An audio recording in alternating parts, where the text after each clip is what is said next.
Hi Scrappy friends, and welcome to my video. So today I want to upload this video into the basics playlist. So what I like to put into this playlist are different basic techniques that we can use, whether it's using our punches or cutting paper, basic techniques that we can use in our scrapbooking adventures. So let me start off by asking, have you ever purchased a punch and then you've used it once or twice the way that it's designed? It's beautiful, you love it, but then you realize you don't want to do this on too many pages in your album. So you kind of put the punch away and then maybe bring it out every once in a while. I know that that happens to me all the time. And so I kind of created a little list for myself that when I get a new punch, because when I order a punch and I'm waiting for it to come, I start getting excited about how to use it, and I needed some ways to help spark my creativity when using the punch. So I came up with this list of about 10 ways to try my punch out when I first get it. Okay, I know there's more than 10. These are just 10 that as soon as I get my punch, I'm playing around with it and I just try some different techniques to see if I like it. So today I want to share those 10 techniques with you. Okay, so I'm going to be using the Creative Memories Infinity Heart punch. The first thing is, when I buy punches, I like to buy what I call generic type punches, things that could be used over and over.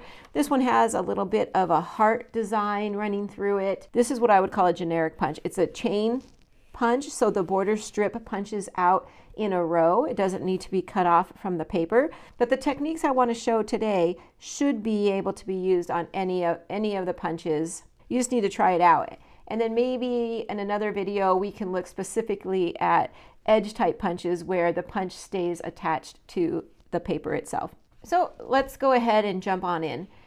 Technique number one, it's going to seem a little simple, but I want to just show you the impact of what we can do with a punch. So here it is. It's a 12-inch punch, as we would punch it straight out from a 12-inch piece of paper. And what I would do normally is I would cut my punch right in half. Like, what does my punch look like if I cut it in half? If I cut this one right in half, it would be right here. Okay, so this technique is called cutting it in half. Now let me show you the impact that makes on a page layout. I'll bring in this page I started. If we take the punch as it comes out, it would look great across the bottom of my page. It would look great off to the side of my page. If we do something like that, I just call that the standard use of the punch. Okay, it looks great, but by cutting it in half allows me to move it around the page a little bit more.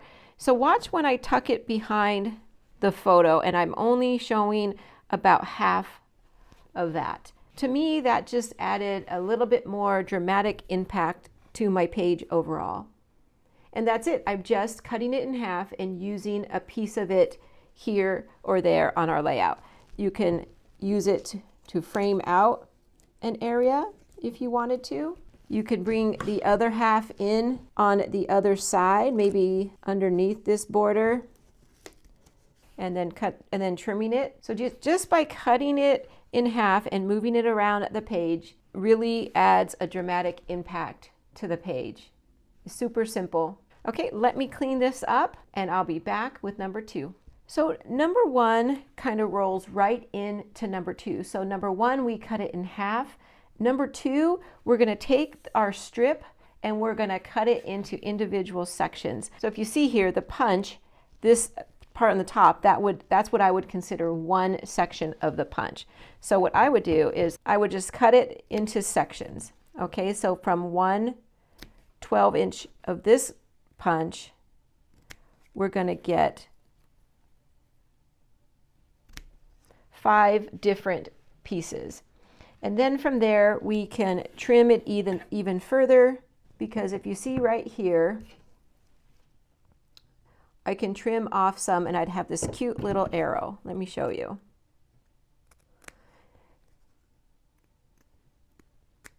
And I could do it on the other side.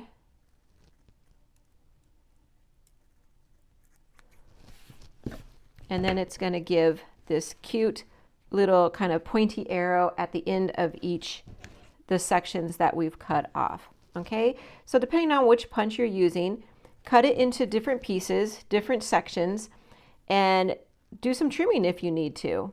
So now that I've trimmed it into smaller little pieces, I can use this to create a border that looks something like this. So here, all I did was take two different colors, a pink and a yellow. I did this exact trimming that I just showed you, and I just laid it up on top of the border. And if you pick a piece that you like both sides, then you would just turn it over. So let's talk about sizing, because in order to make a border strip like this, you need to know how big each section of your punch is. So I'm just measuring that out. That is about 2 1/4 inches. So here I made the purple strip 2 1/4 inches, and I made the pink one a 1/2 inch bigger. So that would be 2 3/4 inches. That way my section lays flush, and I still have lots of the pattern paper showing behind it. So depending on, most of the punches are going to punch out between 2 and 2 1/2 inch sections. Okay, so that one is cutting it up and trying to layer it into some kind of border. And number 2 rolls right into number 3. Hold on, I'll clean this up and we'll talk about what is number 3. So number 3 is, can we take the strip of border and cut it into any other embellishments or use it as an embellishment cluster? So number 3 is all about turning it into embellishments. So of course we have to look at each punch individually. Now when it comes to the infinity heart punch, there's a couple that we can do. I would again cut it into sections like we just did in number 2. And for this one, I would again make it into a little point like we did in number 2 when we were cutting it apart. And I would take the two pieces and I would overlap it, and that creates a beautiful looking flower. Okay, and we can turn it into a beautiful border like this, where we take the flower and we make 4 of them in a row, add it on top of some other pattern paper. I used a decorative blade on the outside of that border and then backed it with a coordinating piece of solid cardstock. So we made this one into a flower. I would take my repositionable tape and just adhere them in the center, put them across diagonally from each other, and then add a little gem to the center, and that makes a beautiful flower. Now this flower, it doesn't have to be on a border. You can use this around your page and it just looks stunning. Okay, that's one idea with this particular punch. Again, you would have to look at each punch and kind of just think out of the box. And here is another one that this time it was created into a butterfly. So I took 2 pieces. This time when I snipped them apart, I left that little arch around the top of the pointy part. I left that intact. I just staggered them to create the wings of the butterfly. And to create the antennas, it's just, I saved some of the punch fallout. Let me do another one for you. So when the punch punches out, it automatically has the fallout, and we just used that for the antennas. Okay, so we got to look at the punch itself, the sections of the punch itself, and the fallout. Can it be used to make embellishments? And then I just added 3 gems right down the center to kind of give it that butterfly look. And then the last one in number 3 is, can we use it as an embellishment base? So let me put this aside and bring back in my layout. Okay, so here you'll see I took 3 sections, just like we've been using 3 sections. I overlapped them together to create a base for where I would put my embellishment, and then build my cluster up on top of it. So I'll add my title, and then I can add other embellishments around it. So can we use our punch as an embellishment base? Idea number 3, using it as embellishments or embellishment bases. Let me clean this up and we'll do number 4. Hold on. Okay, so here we are with idea number 4, and this one I've done quite often on my channel, either here or on my Facebook channel, but it's what I like to call either backing it or making a shadow behind it. You know, can we treat it like a cut file, and can we back it with different color paper? Or can we back it with different color paper and create a shadow effect? And that would be something like I did here on these leaves. I took the leaf punch out, I put some black, I punched it out 3 times. I did 1 on the orange and then 2 on the black, and then I just layered them on top of each other to kind of give it a little bit of a shadow. Now on this sample, I did it so that you can see it's a thin shadow on the top and a thicker one on the bottom, and that's just to point out that you can do it different ways. But when I looked at the Infinity Heart Punch, I felt like, and I tried it out a little bit, and it doesn't work out quite as nice because this has beautiful intricate cuts in the middle. I can't just get a strip of paper. It just wasn't playing well. So what I decided on this one to do is bring in an additional piece of paper, and then I would mount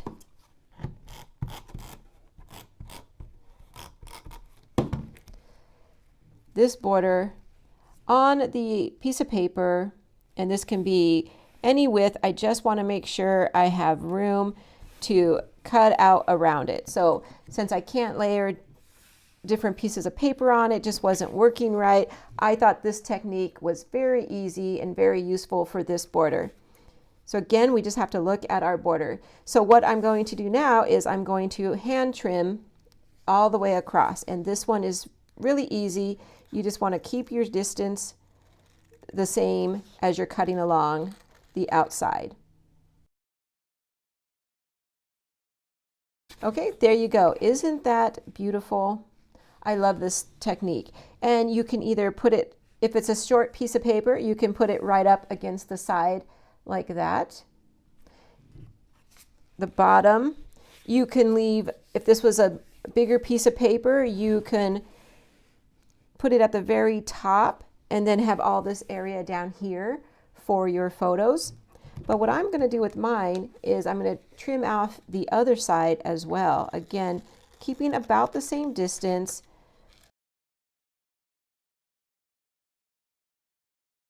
And there we go. And that one's what I'm calling backing or giving it a shadow effect. Okay, once again, let me clean up and we'll be back with number 5.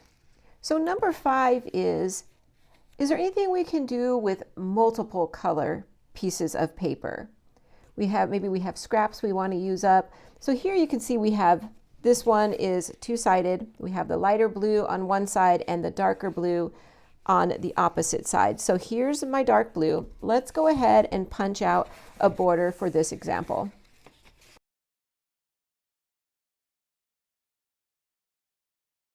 Okay, so there's our border on the dark blue.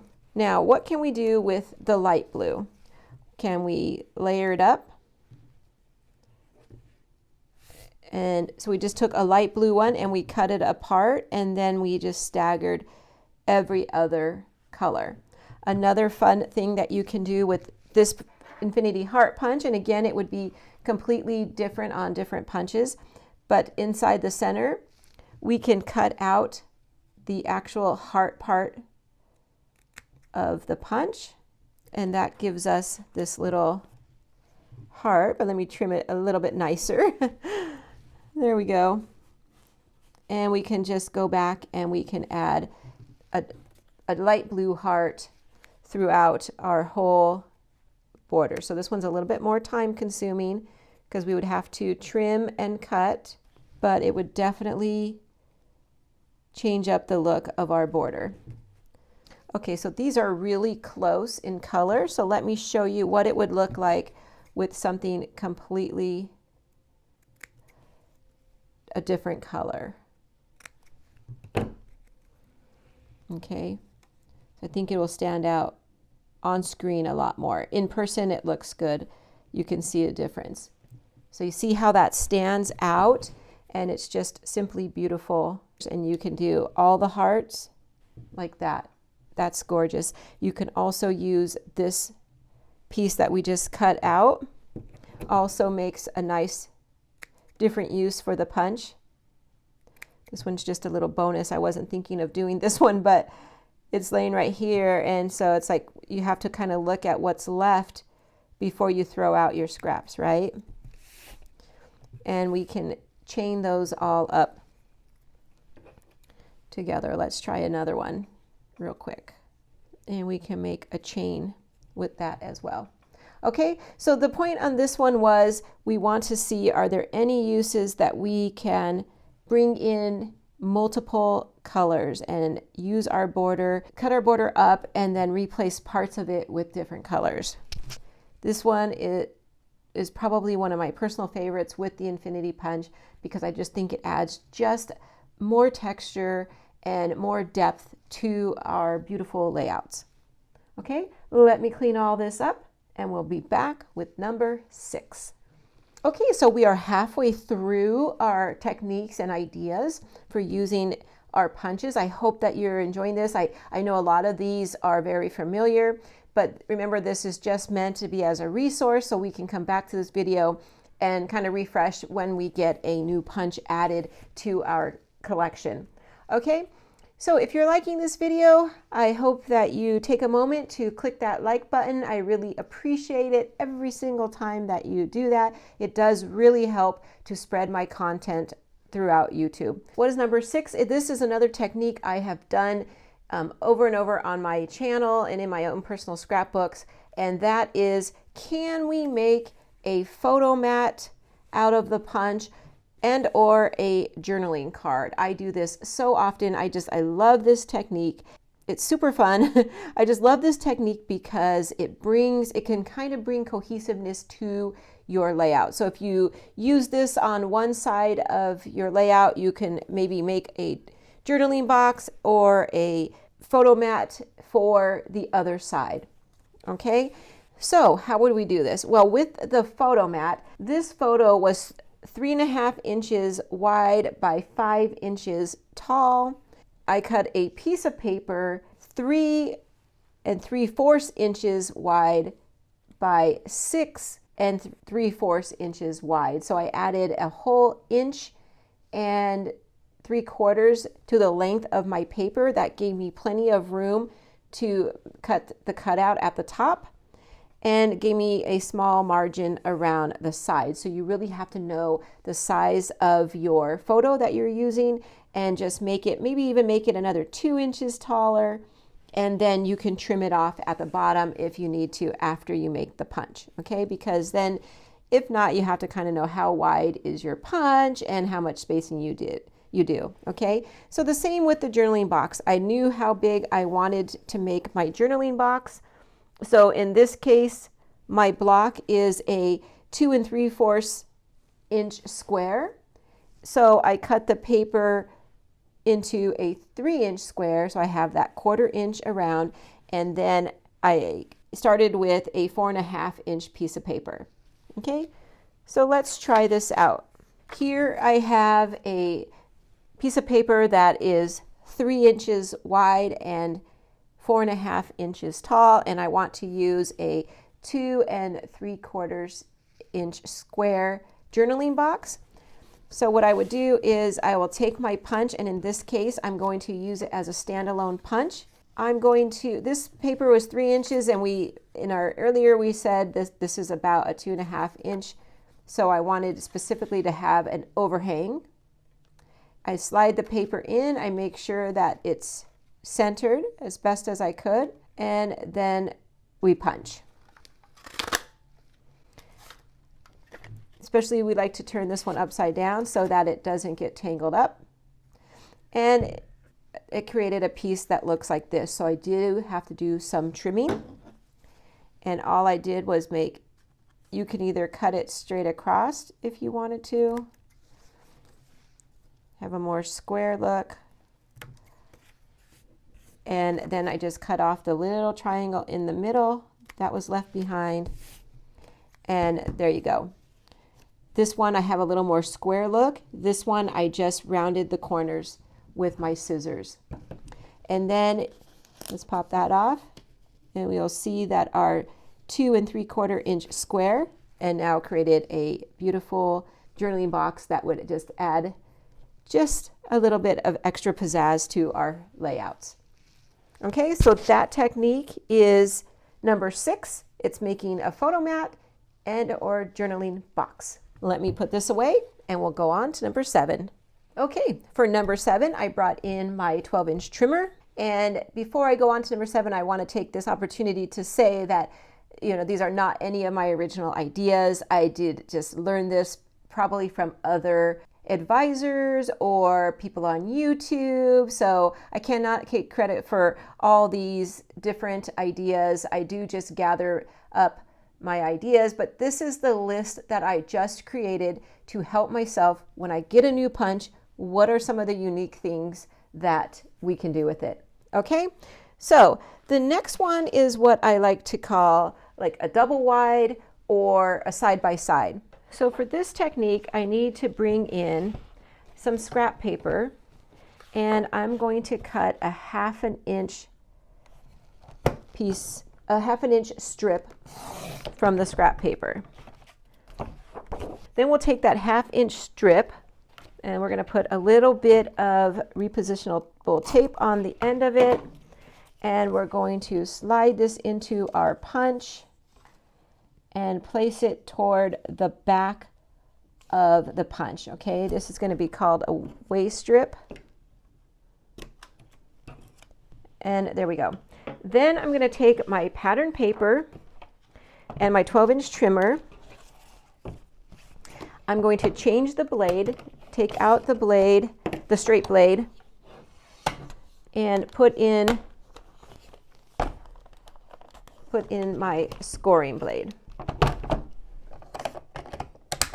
And I'm going to score this paper at 1 1/2.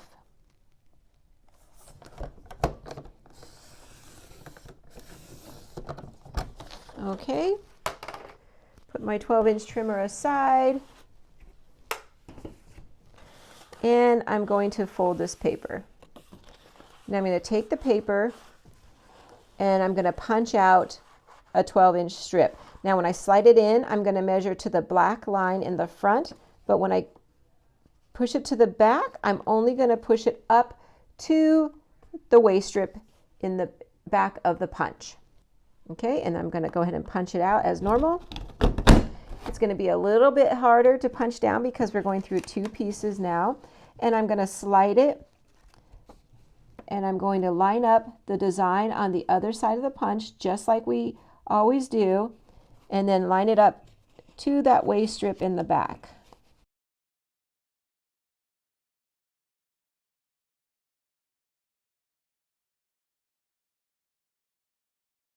So my punch completely jammed when I was finishing up punching this on fast forward. So I had to, you probably saw me starting with a fresh piece, which I also had a little bit of difficulties with. The Infinity Heart Punch, like I was mentioning earlier, because it is so intricate and we get all this beautiful fallout from it, also kind of creates a little bit of a problem, especially when you're trying to double punch.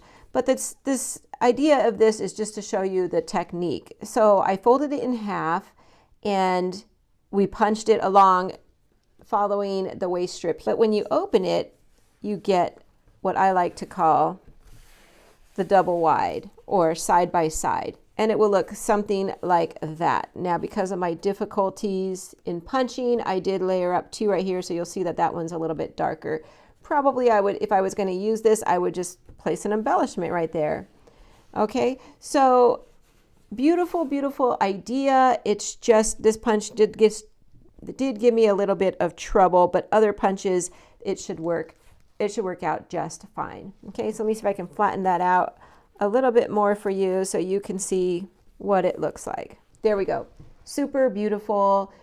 Even though I did have a little bit of trouble with the punch, like I said, I would just cover that up with something. Happy accident. Okay, so that's the double wide or side by side. Okay, let me clean up all this, make sure I don't have any paper left in my punch, and I'll be right back with number 8. But actually, before I leave, I do want to mention that when you're done with the strip, take the strip off and be sure to rub off the repositionable tape that's left on the base from holding our strip in place. Okay, again, let me clean up. I'll be right back. Okay, number 8. Number 8's a little bit more tricky to talk about because we want to look at bigger uses of our punch, and that is, can we take our punch and create it into another shape? So this would punch out a strip like we've been using in this whole video, but we can also trick it a little bit to cut out a shape. Some punches you can cut into a circle like I did here, and other punches could be cut into a square, so you can make the whole border around your paper in a square, even though this. So for the circle, I am not going to demonstrate how to do this today because I think that's another whole video in itself, and maybe I will post that at a later date. But it's all, you have to measure and mark your paper at certain angles and then hand punch using the upside down feature we talked about earlier and go around the punch and then follow it up with some trimming. So this one does take some time. Again, this is not my own technique. There are other YouTube videos out there. In fact, I'll link one in the video below so that you can see how to do it. But this is, the idea here is to keep in mind, can we take our punch and create it into a circle or a square or some other shape that we can then use on our scrapbook layout. Now let's move on to number 9.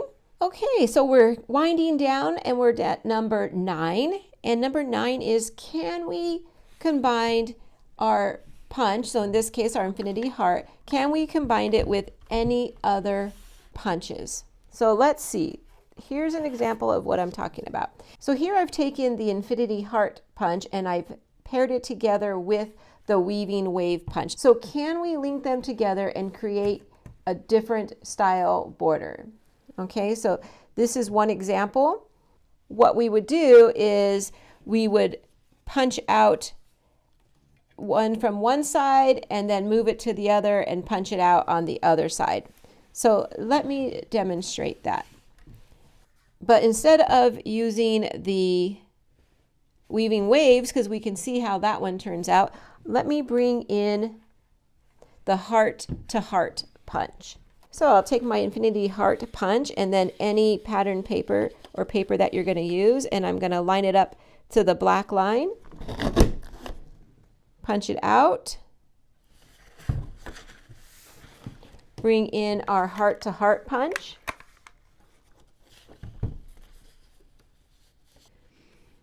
and what I'm doing is I'm kind of looking at the triangle. There's a little triangle here left from the infinity heart punch, and then there's a little one at the tops of the heart to heart punch, and I'm just eyeballing that to see if they're about even, and it looks like it is about halfway through the punch of the infinity heart. So I'm going to line that up and then punch out the hearts. Okay, then I'll do the same thing again, just taking them in and out. Again, I will line up the little triangle that came out from the heart to heart, line it up with the triangle at the bottom down here on the infinity heart. I'm holding it flush in the back, and there we go. Let me just continue doing the same thing.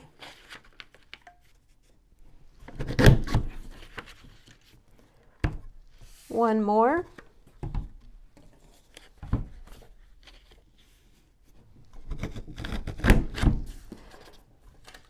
That one I did feel like I moved it a little bit. That was not the punch's fault. That was my fault. So let me go ahead and trim this up a little bit so you can see it.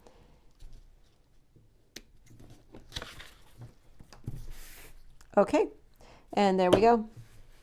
See how cute that is? Using two different punches.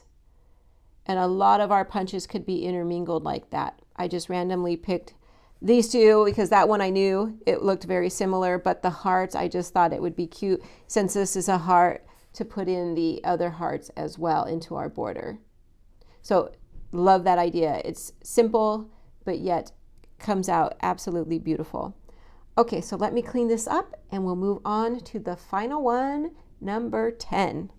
Hold on. So for number 9, we brought in other punches. For number 10, I thought let's bring in some other tools that we might be able to use. So when we look at our punch, we have to then think about our other tools like our custom cutting system, our decorative blades on our trimmer, and of course, our decorative 12-inch trimmer as well. Okay, so for this example, I want to show how I used the decorative trimmer. Okay, so here's our punch out, and now we want to add a cut from our decorative trimmer. So let me bring back in my paper, and what I would do is I like about a 2-inch border, so a lot of this is how big of a border you like. And then if I take my decorative trimmer, I want to cut. Another thing I would do is which wavy cut do I want? Do I want super wavy or just a small little wave? And I think I'm going to try the small little wave. And so like I said, I want a 2-inch border. So I would line this up to the 2-inch mark, which is right there at the edge of my trimmer. At the edge right there is 2 inches. So let me just adjust. And then I would cut with the blade, and that's 2 inches. And then I would just lay that on here. So simple to end up our techniques. Can we bring in any other tools? And I think that whenever we have a wavy border like that, we can always bring in our decorative trimmer, add a little bit of spunk to our border. So instead of just using it as a straight border, we just add more color and texture by adding that layer behind and giving it a little bit of a wave. And then what we would do is we can just add some embellishment to our border and make it super simple, super quick, but yet super beautiful, just by adding in a little bit of color, texture, and the extra wave there. Let me bring back in some of my examples so we can wrap up this video. We have the journaling boxes, the photo mat, the butterfly. Of course, we have the flower. Over here, we have the embellishment cluster. We used it in a half a strip here, sections here. Again, more sections here. Let's move it up just a tad. We did a double wide on this one, a shadow technique for that one, and of course we cut it into a different shape altogether. And don't forget, we also did 2 different punches and as well as different color combinations. So there you go. That was quite a lot. I really truly hope that you enjoyed it. I hope that you start creating some kind of list for yourself, just so when we get a new punch, we can play. We hear that term all the time, just play with it, play with it. But when I would hear that, I'd be like, well, I don't know what to do. So, and that's why I created this list, so that I can now take my brand new punch, try all these beautiful ideas with it, and see what I could create. So I hope that inspires you to get out there and create something beautiful today. Okay, Take care, and until next time, thanks for watching. Bye-bye, everyone.